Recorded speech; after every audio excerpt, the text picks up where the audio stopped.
there in the background assisting where needed in this predominantly normal process. And that was one of the most exciting things about obstetrics, was the fundamental normality, and where you were involved was just influencing deviation from that normality. In Australia, there's a lot of private influence.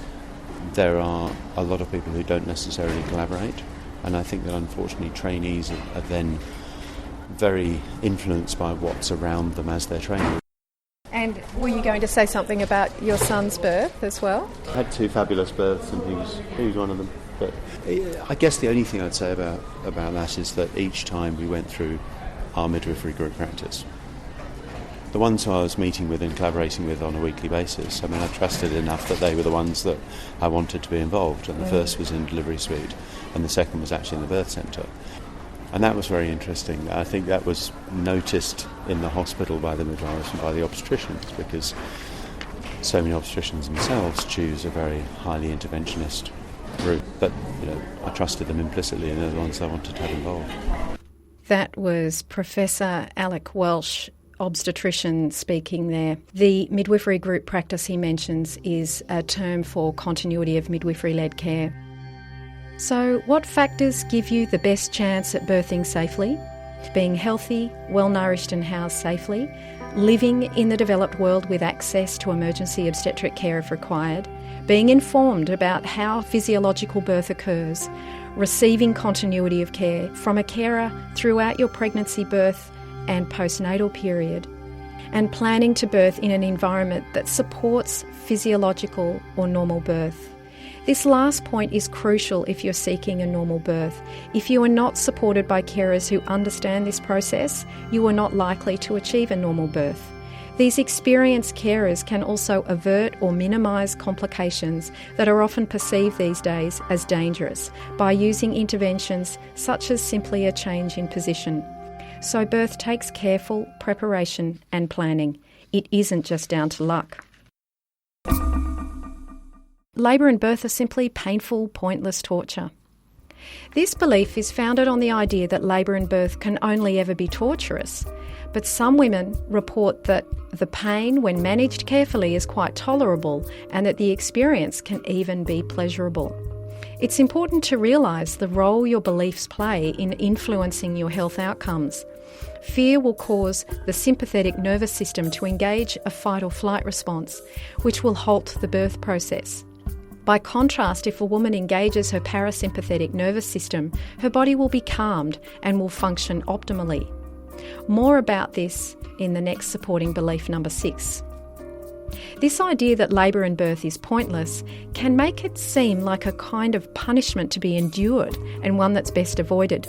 However, science is finding that there's a role that labour and birth plays.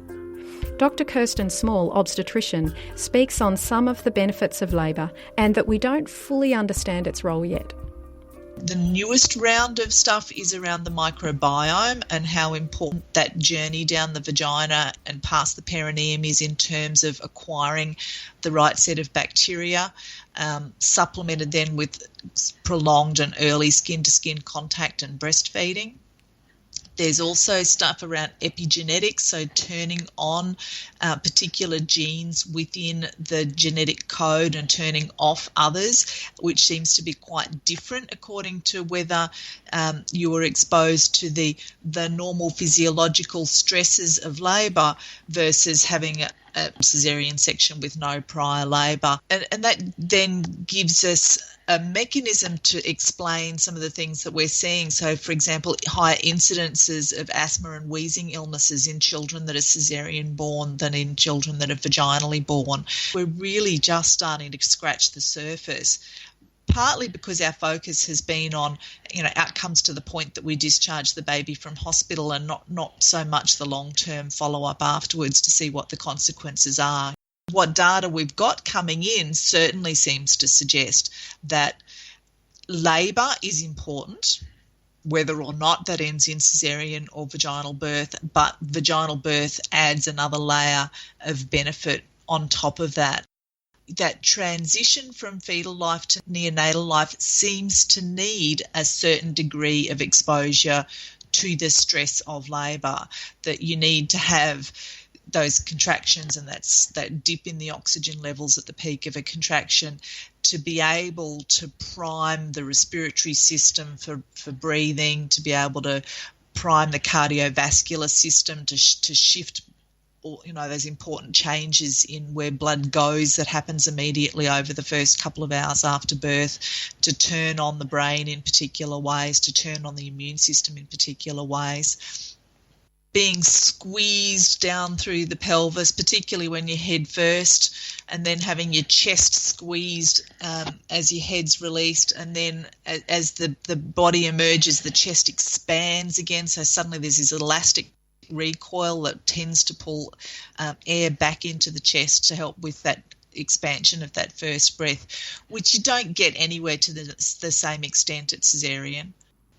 And I think, we mess with it at our peril, given how little we understand and how we're just starting to begin to grasp the fact that there's huge unanswered questions around it all. Kirsten Small also speaks on eustress and how she believes a normally progressing labour could be an important form of eustress as opposed to distress for mothers and babies. She believes there's a lack of sufficient understanding of distress as opposed to eustress in obstetrics, and therefore possible overuse of the term fetal distress. There's also a link between our view of labour and the pain we experience. So if we interpret the pain of labour and birth as being productive and purposeful, it is associated with positive feelings, and this has been found to reduce the amount of pain experienced in birth. Another point is that research into the impacts on pain relief medication on birth hormones has been found to slow down births and can interfere with mother-baby bonding.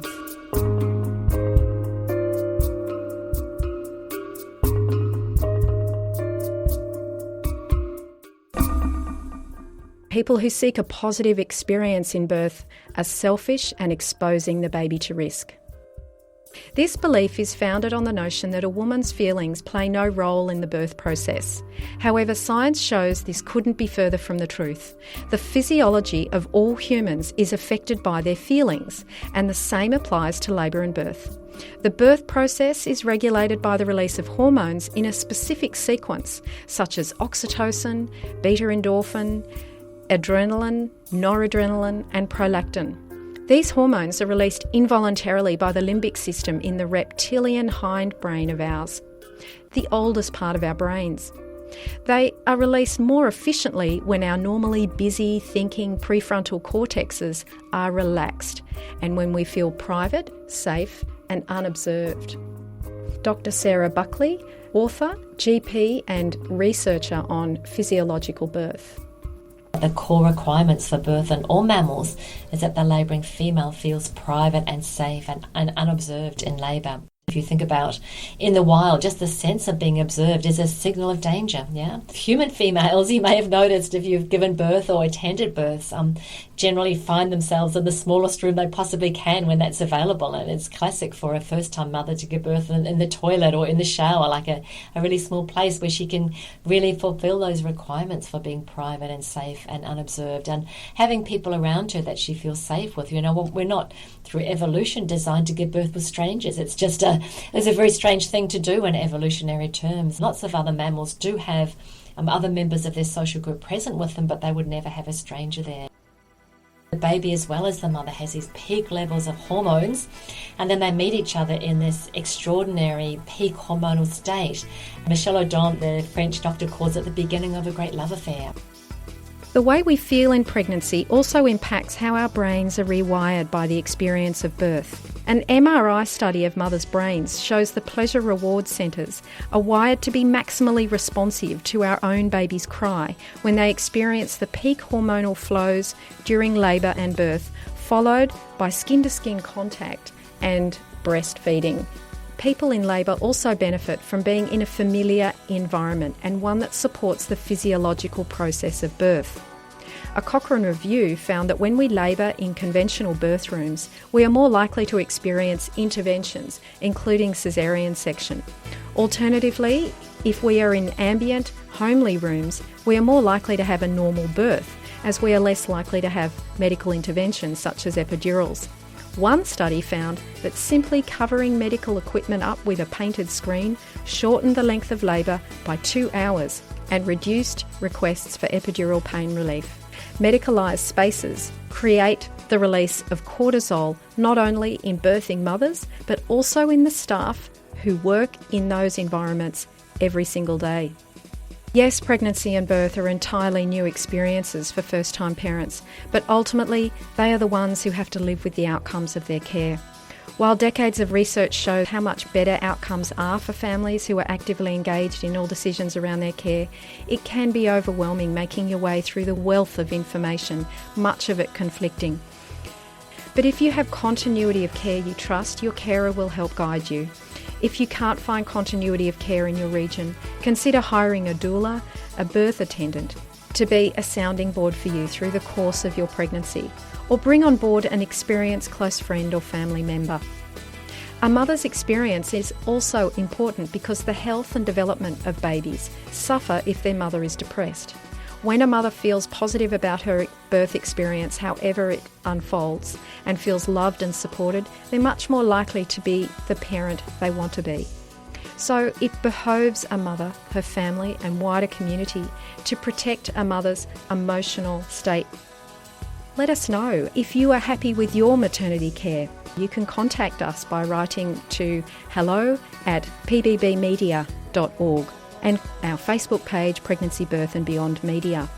My thanks to all speakers in this episode. All references will be included in the show notes for our podcast. Organisations to support anyone recovering from birth are panda.org.au. Yes, 100,000 families are affected each year by perinatal depression and anxiety. Birthtalk.org is another site to look up, and consciousbirth.com. Birth story healing medicine for the soul, no matter how long ago. Women never forget how they were treated during birth. This episode of the Pregnancy, Birth and Beyond show was produced with the support of the Community Broadcasting Foundation.